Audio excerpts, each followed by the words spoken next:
This is CGTN, China Global Television Network.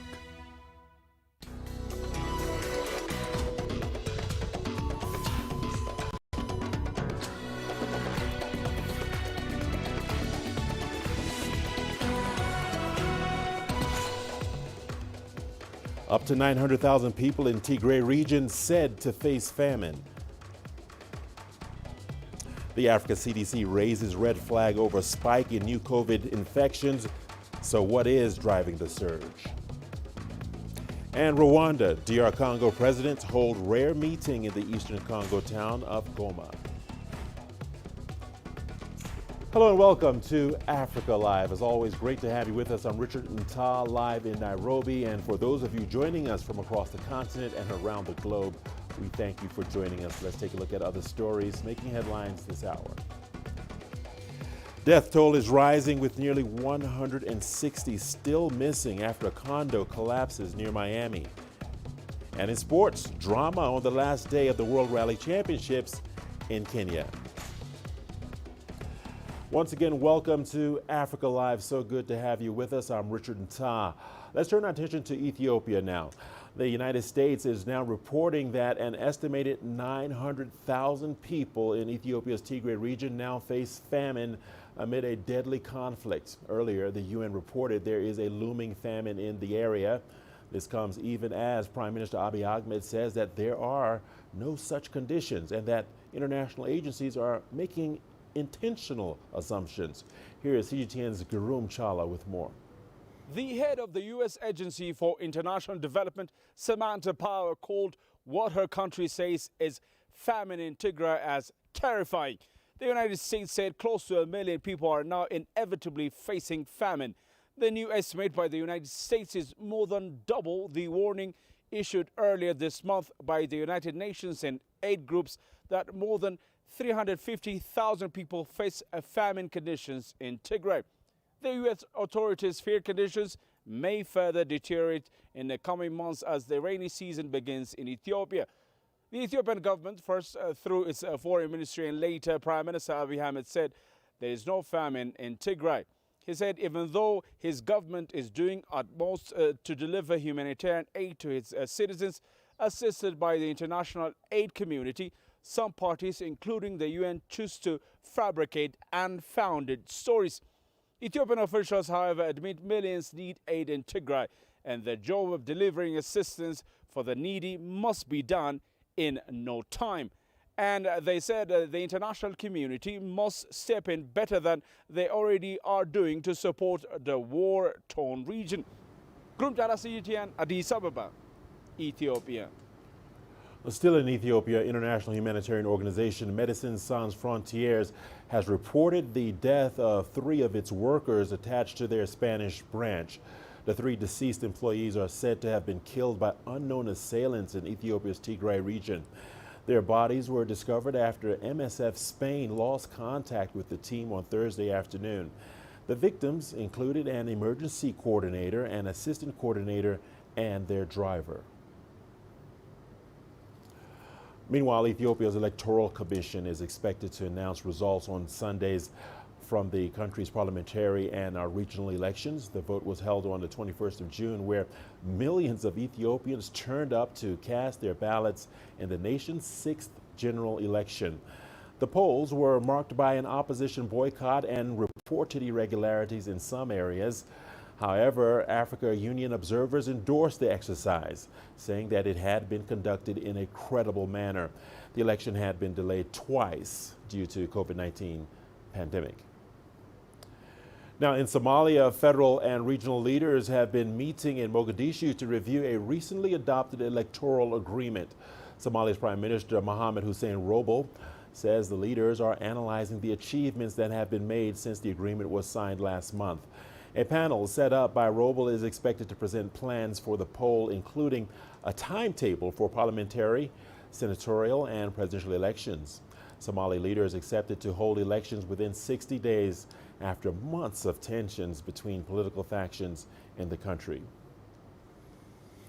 Joining us is Mohammed Ibrahim Shire, senior lecturer in the Security, risk at the University of Portsmouth in the United Kingdom. Mohammed, thank you. Welcome to the program. Thanks for joining us here on Africa Live.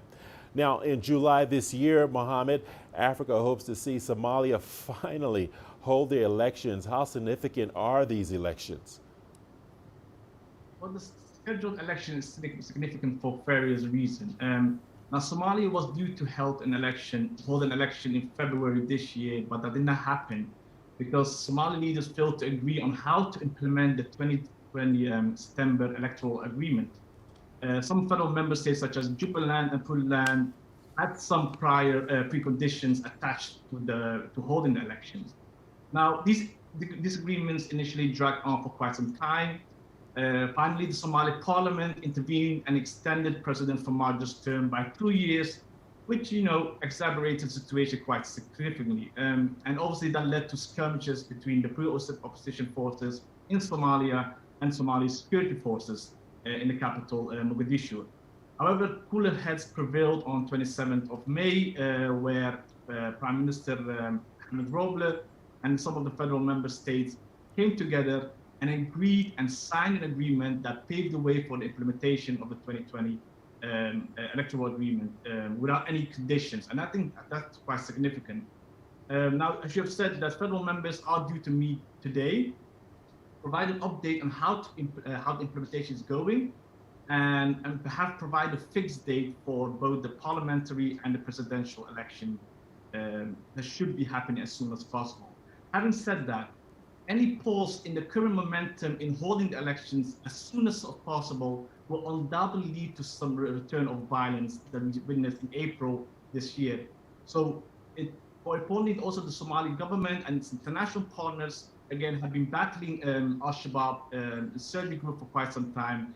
And any delays in holding the election will significantly weaken the counter-insurgent operation against Al-Shabaab and also provides Al-Shabaab with a breathing space to conduct complex attacks in Somalia. All right, Mohammed, we certainly hope those elections get underway. But speaking of elections, Ethiopia too held its long delayed elections, whose results are due today, Sunday. How is the outcome likely to impact the country and the Horn of Africa region? Well, Ethiopia has held its election amidst major challenges. But the fact that it was held is quite important and quite also significant because it's a turning point. Abiy Ahmed's Prosperity Party has a distinct advantage over other parties, but also the party and himself, they're quite popular amongst most Ethiopians. But what is important is the legitimacy that comes with it. Remember that Abiy Ahmed's government has long been seen by many critics as a caretaker administration, okay, that emerged from the resignation of Helen Mariam Desalegn in 2018. So an electoral victory by the Prosperity Party will confirm him with the much needed legitimacy and political capital to continue his reforms. Our key question is whether he will use that capital to effectively address the ongoing conflict in the Tigray region and also the inter-ethnic violence that's happening in parts of Ethiopia, while also at the same time ramping up the democratization efforts that should turn Ethiopia into a full-fledged democracy. All right. That brings us to our final question. One more question, if you would indulge me. The Horn of Africa has been faced with insecurity and political wrangling. Why? And how can these be resolved? I'm always of the opinion, I always believe that some sort of local-led dialogue and political settlements are needed to dampen the political wrangling and insecurity in the Horn of Africa. Now, Somalis have a saying, a proverb, meaning if there's some form of dialogue, there's a great chance that we might come to an agreement. Now, in the context of Somalia, not only do I believe that Somalia's federal member states and the federal leaders should always have dialogue as the best option, this also should entertain opening up some form of dialogue with Al-Shabaab in ending Somalia's protracted conflict. All right, Mohammed Ibrahim Shiri, let's leave it there for now. Thank you so much for your perspective, much appreciated. Let's turn our attention now to South Africa, where the country's government has confirmed that the highly infectious Delta variant of COVID-19 is behind the surge in new cases in the country. South Africa has recorded nearly 19,000 new COVID-19 cases in the last 24 hours. CGTN's Yulisa Njamela has more. South Africa is firmly in the grips of the third COVID-19 wave, with infections rapidly rising. South Africa's economic hub, the Gauteng province, is the epicenter of the wave. The Delta variant, first identified in India, is now worsening the situation. The variant was first detected in India and is rapidly becoming the dominant one in the country. We remain very worried about the rise in the hospitalization, which is putting a lot of strain in the health facilities in Gauteng. The trends are clearly showing that other provinces are going to experience the trend we are seeing in Gauteng, notably in the Western and Eastern Cape. Nationally, the numbers have surpassed the first wave peak, and we are likely to surpass the second wave peak. The minister addressed the media after an urgent media conference held by the National Coronavirus Command Council. She was flanked by local scientists. The scientists say the Delta variant has been found to be highly transmissible due to several mutations in the virus. It has spread extremely quickly since its discovery and has now entered 85 countries. They therefore recommend tighter restrictions to combat the new variant. We now have got a different variant introduced into the current pandemic, which is into our third wave as we speak. Because it's now a different variant, so we will not be surprised when we see a lot more of infections happening. What all this says then, it just goes back to what we have been saying, that if we want to then reduce the number of cases, if we want to reduce the transmission rates, we're going to need to make sure that actually we get onto hard restrictions, tighter restrictions.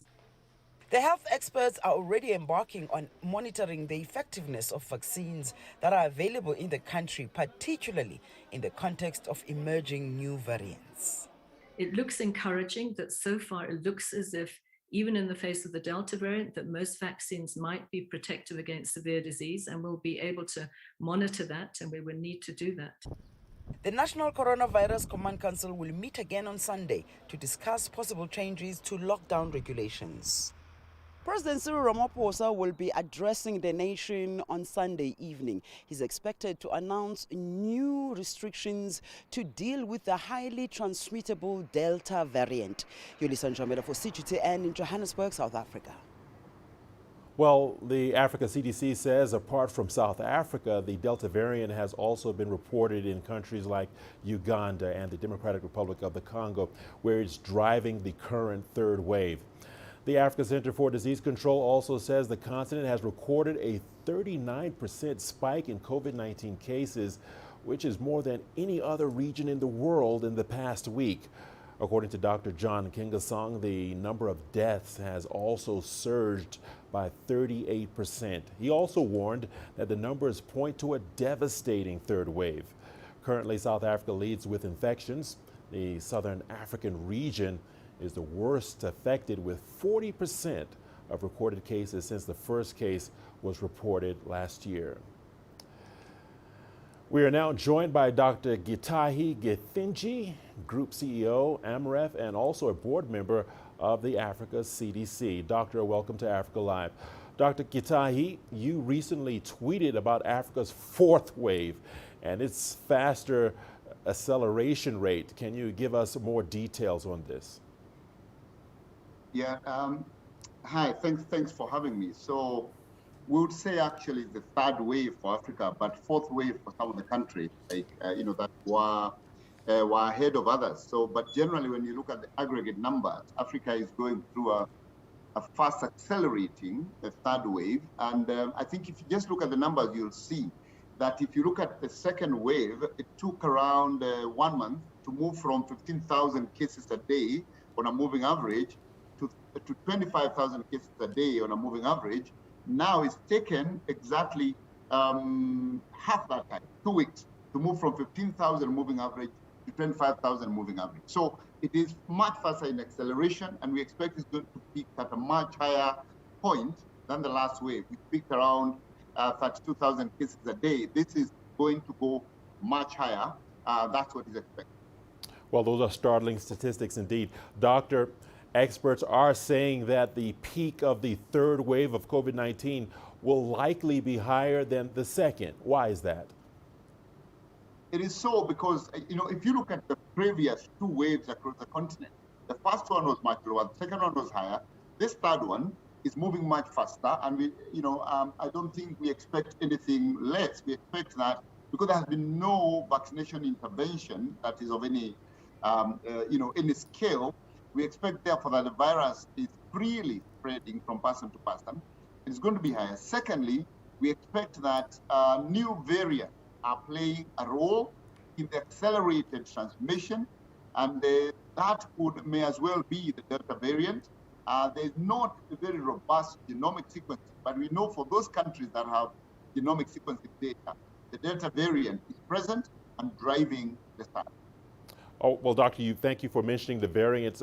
Could you tell us more about these variants that are showing up in various African countries? Well, I think when we talk about variants, we must remember that this virus, like any other virus, actually does create errors in its replication. So the virus is replicating to propagate itself, and in that rapid propagation of the virus, it creates errors. Those errors are the ones we call mutations. And when those mutations change the way the virus behaves, then they become mutations or variants of concern. And that especially would be, especially in four areas. One, does it increase the infectiousness of the virus? We have seen that the Delta virus, the Delta variant, is actually more infectious and more transmissible than the previous variant. Secondly, does it affect the severity of the disease, how the virus causes the disease? There are some claims in some quarters that actually people with the Delta variant are sicker than people from previous variants.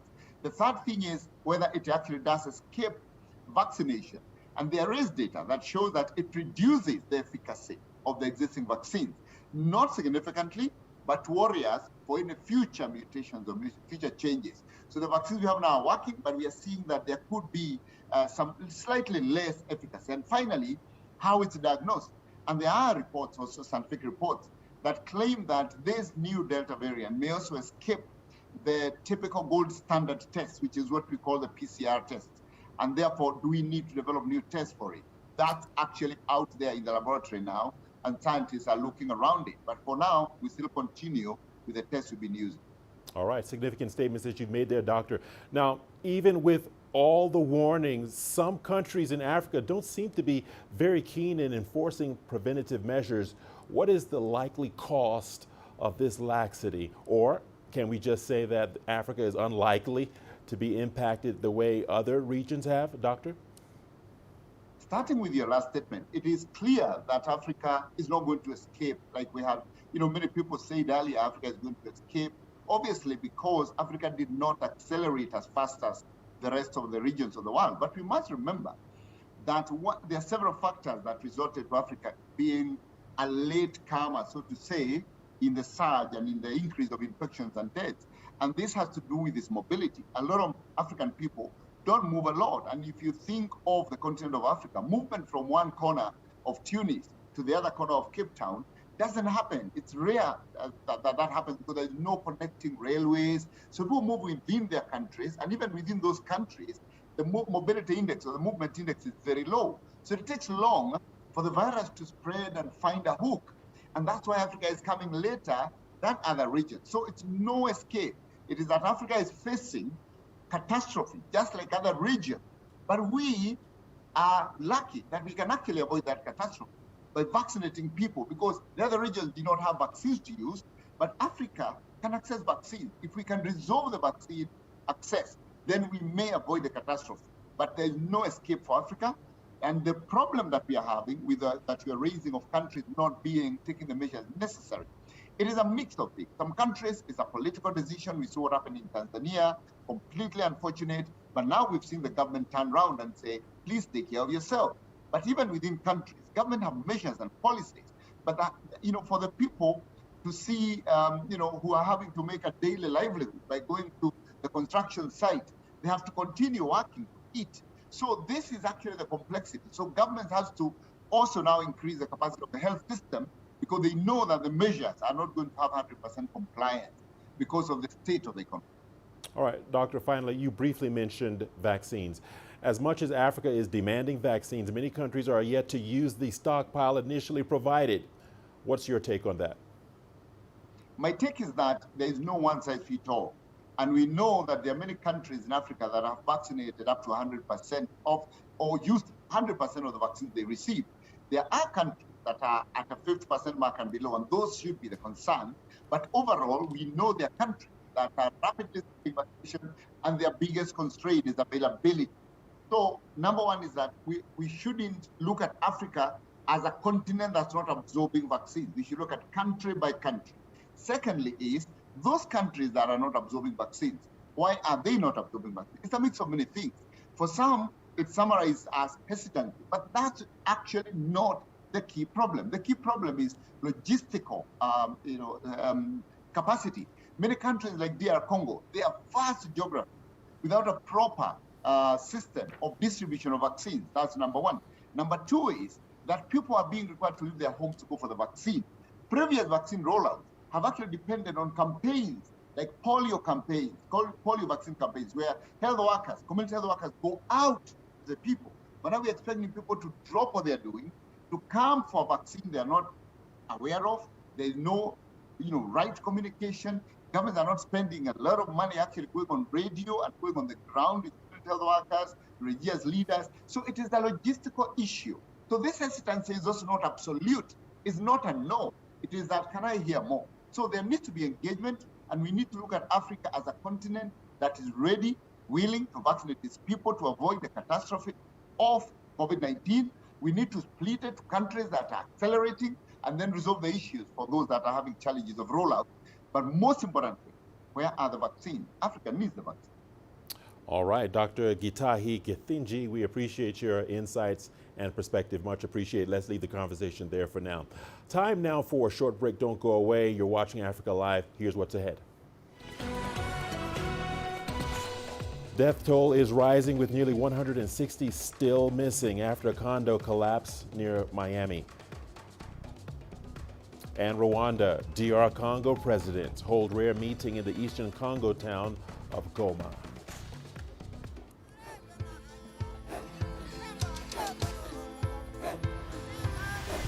Africa is a continent of diversity, with varied climates and enchanting geography, and a people so distinct, but with a shared enduring spirit.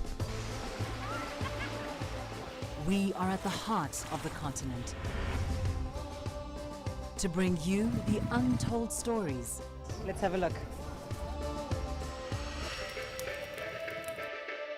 We celebrate Africa as it shapes its own destiny.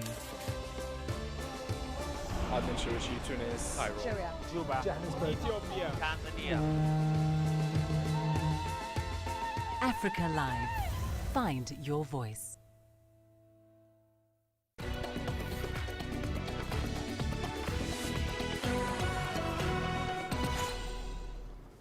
Welcome back to Africa Live. Thanks for sticking with us. China is preparing to celebrate the 100th anniversary of the founding of its Communist Party. Officials held a news conference in Beijing on Sunday, encouraging people to study the party's history and literature. The comment echoes calls by Chinese President Xi Jinping, who is also the party's general secretary. He has urged people to learn from the party's history, saying it's necessary to achieve national rejuvenation and respond to global issues. Officials told reporters today that over the past century, the Communist Party has encouraged Chinese people to overcome difficulties and accomplish great things. The CPC is a party to pursue happiness for the people and also to pursue progress of humanity. From day one, the CPC has kept the well-being of not only the Chinese people, but also of mankind in its own mind. Therefore, the CPC has always been safeguarding the principle of independence. We uphold the interests of developing countries. We believe that countries, regardless of their size, wealth, and strength, stand as equals. We stand against colonialism, hegemonism, and power politics. The CPC has been holding high the banner in the world, the socialism with Chinese characteristics. And because of such efforts, scientific socialism has taken on new and strong vitality in the 21st century's China. Another victim has been found in the rubble of a collapsed building in the United States. It raises the death toll to 5, but nearly 160 people remain missing. Jules Gibson has more on the search and rescue effort in Florida. Well, the clock is absolutely ticking away now. We're coming up to 72 hours since this partial collapse of this building in the early hours of Thursday local time here in South Florida. And ever since, search and rescue teams have been battling all sorts of difficult conditions. They've been battling these thunderstorms and rainstorms that have been sweeping in from the sea. They've been battling pretty intense heat down here in South Florida. And there's also a fire that's broken out deep inside the debris. We're facing very incredible difficulties with this fire. The fire has been going on for a while. It's a very deep fire. It's extremely difficult to locate the source of the fire, and so they've been working around the clock. These fire rescue teams, these brave men and women under the rubble to fix this problem so they can get on.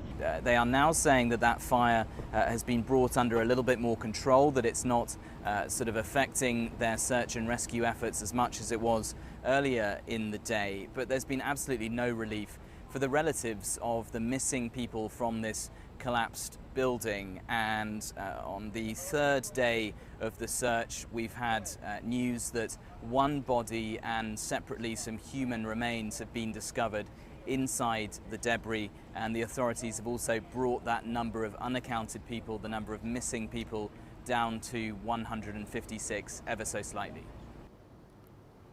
It's been an agonizing wait for answers for dozens of families who had loved ones in the tower.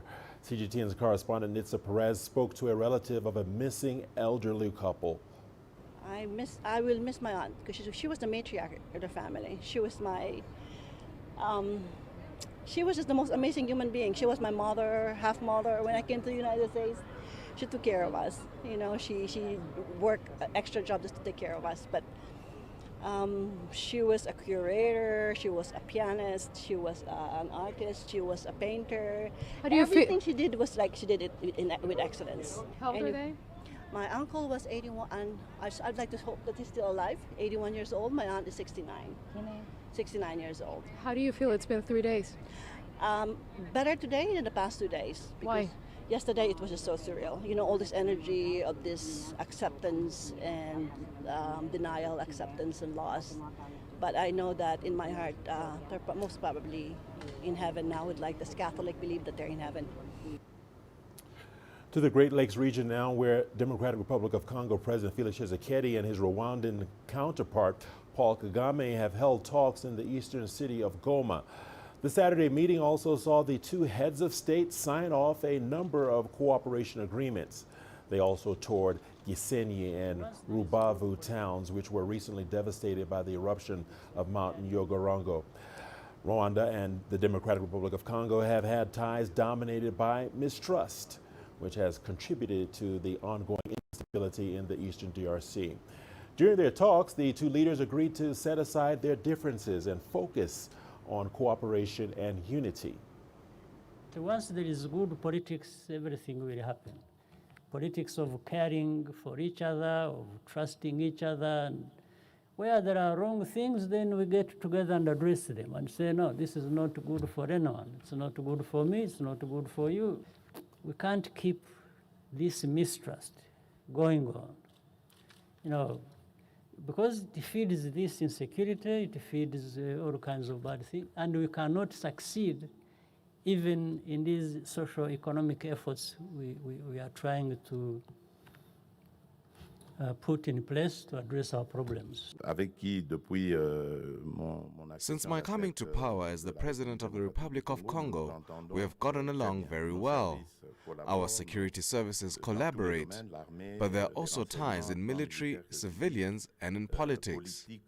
All this contributes to harmony and at the same point of view regarding tackling the obstacles that have prevented us from cooperating normally.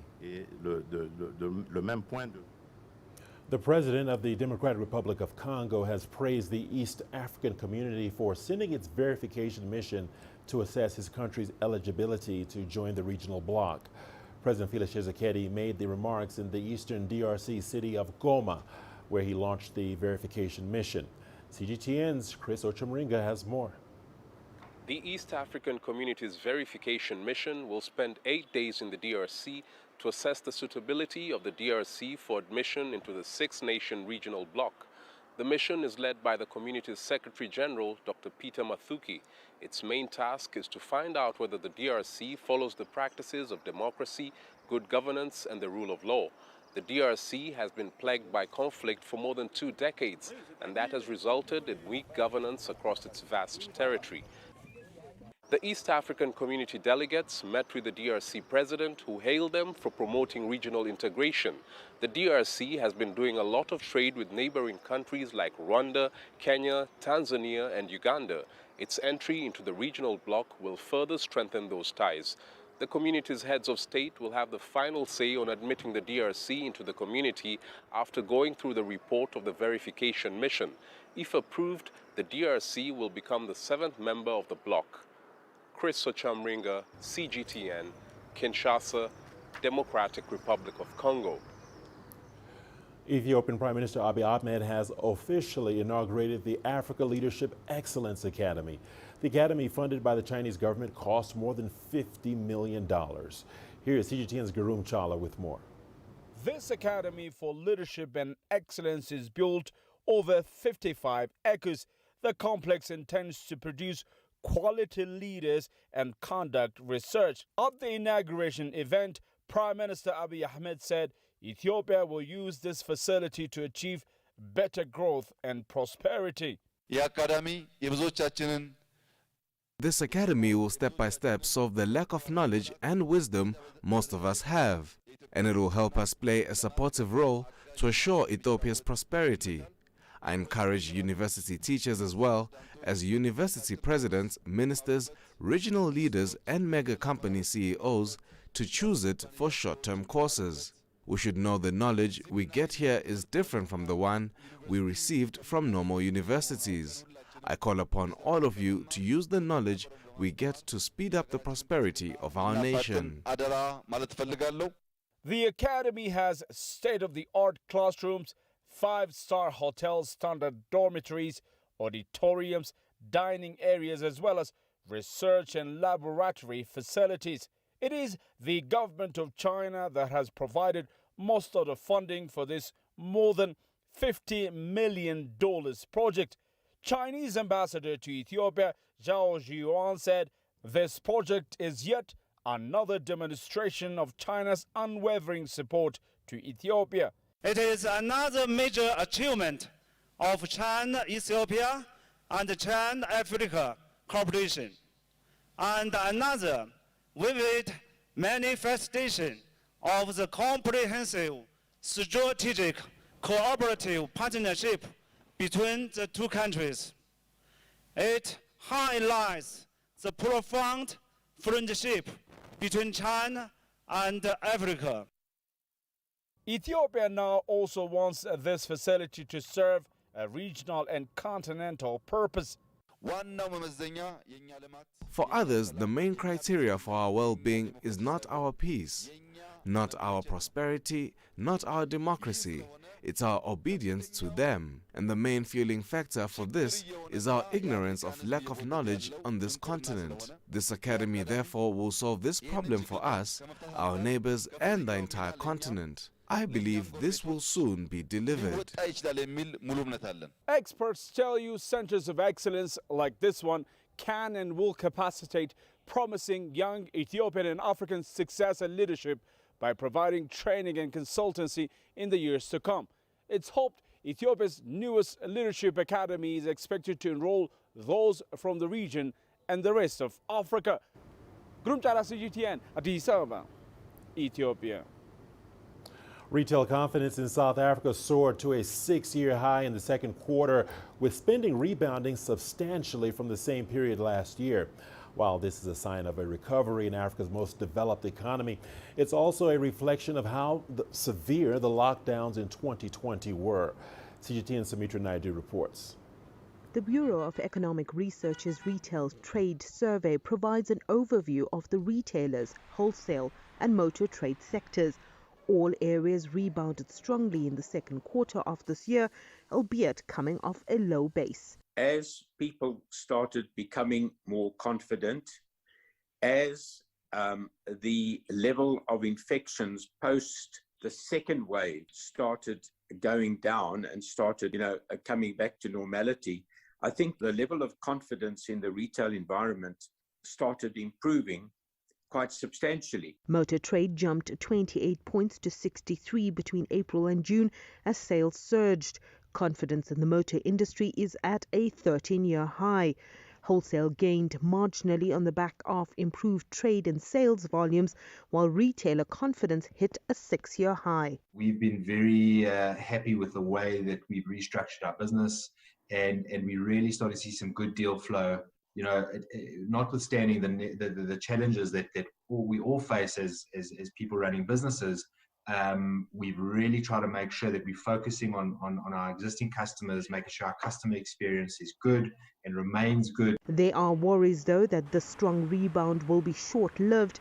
South Africa is currently experiencing a third wave of COVID. I think this third wave has really got people a little bit nervous, and their focus then changes.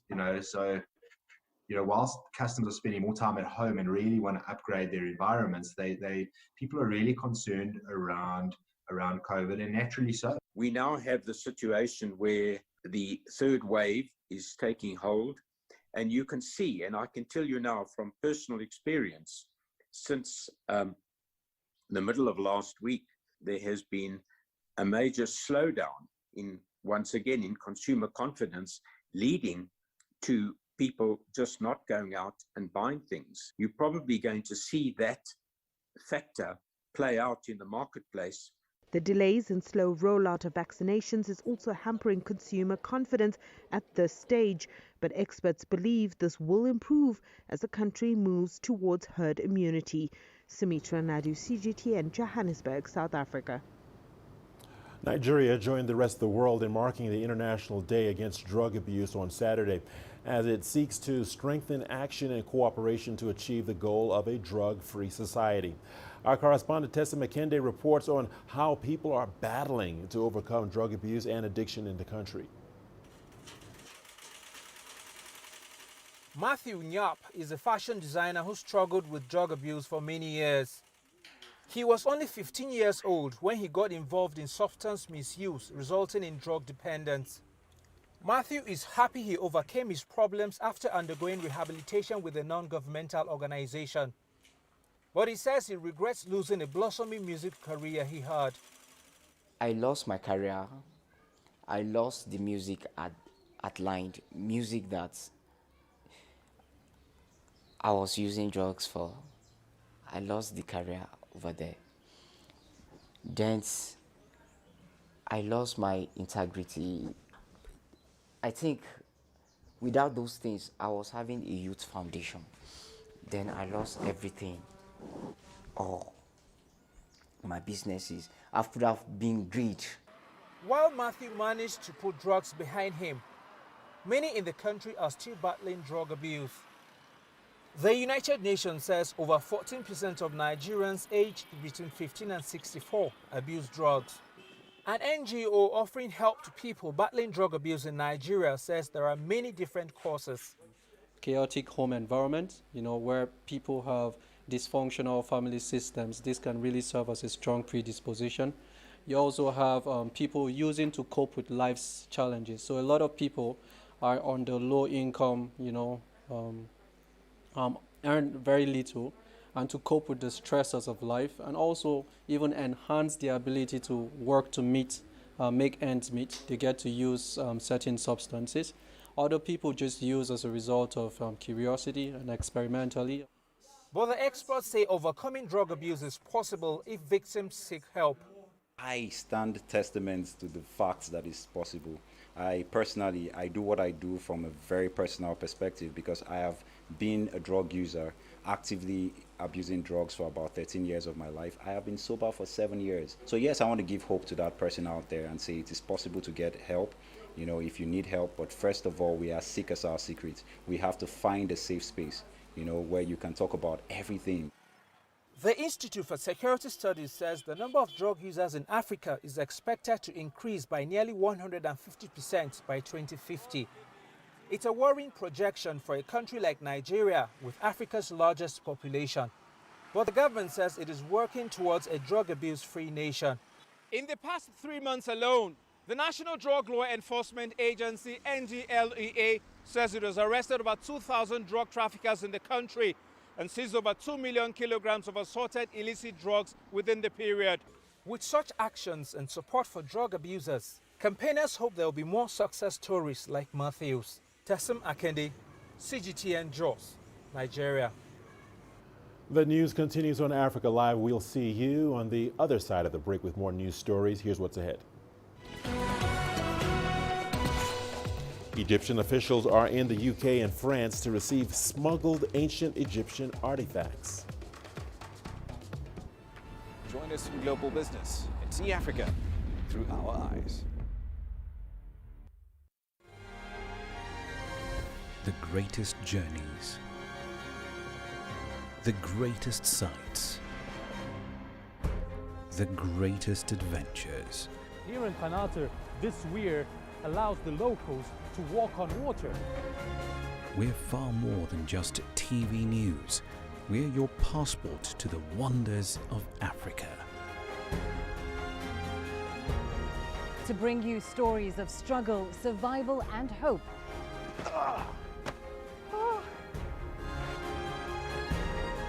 So let's explore.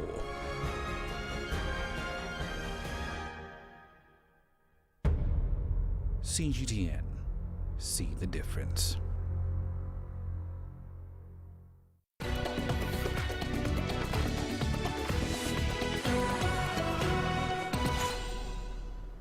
Egyptian officials are in the UK and France to receive smuggled ancient Egyptian artifacts. The pieces were retrieved after coordination between authorities from the three nations. CGTN's Yasser Hakim has more. Two major wins in a week. The first is retrieving 114 artifacts from France that had been smuggled from Egypt. Another 3 artifacts were retrieved from the United Kingdom before being sold in an auction house. Most of the antiquities are usually smuggled inside shipping containers, sometimes placed in a cargo of replicas so not to be identified. The main source of smuggled artifacts comes from illegal digging beneath houses, as antiquities are everywhere underground here. Smugglers are making use of the international fanaticism towards Egypt's treasures and the huge demand for it. The 114 ancient pieces include pottery, wooden coffins and statuettes from prehistoric times to the 18th, 19th and 20th dynasties dating back more than 3,000 years. One unique piece is a gold-plated statue of King Amenhotep III.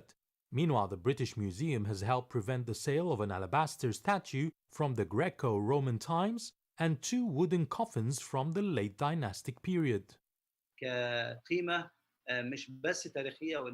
It's an important find because they have high value, not just financial, but historical, and is considered an issue of national security.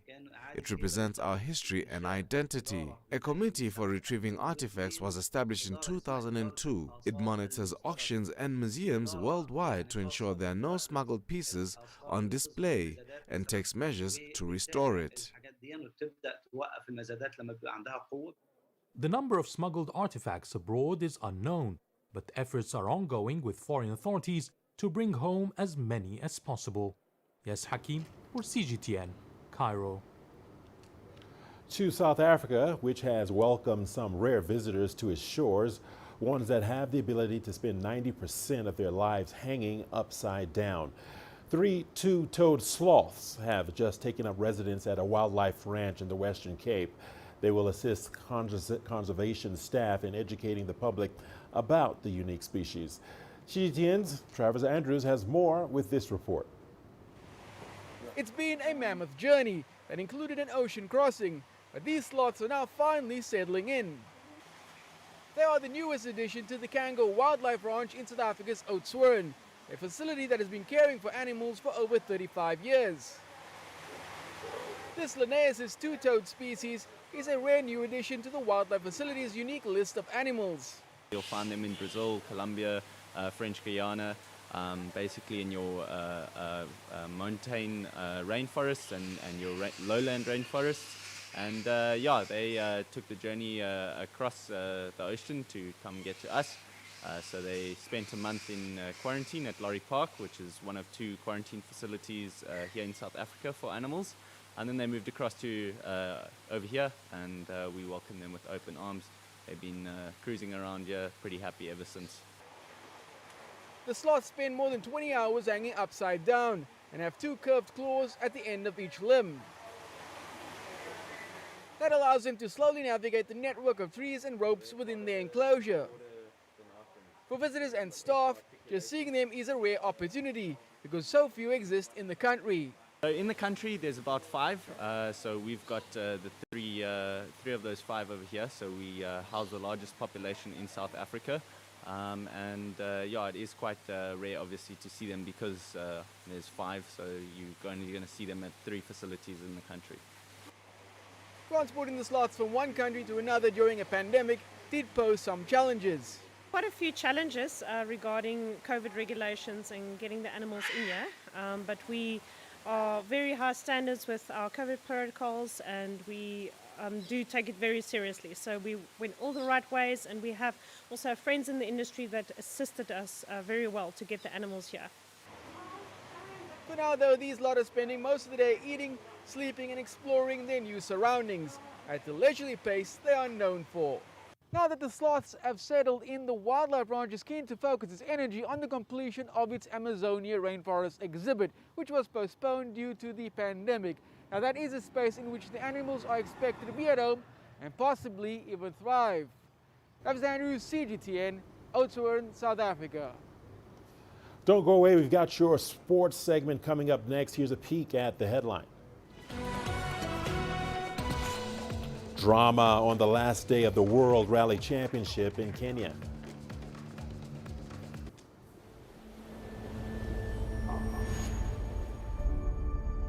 How would you create your legend? On the fields,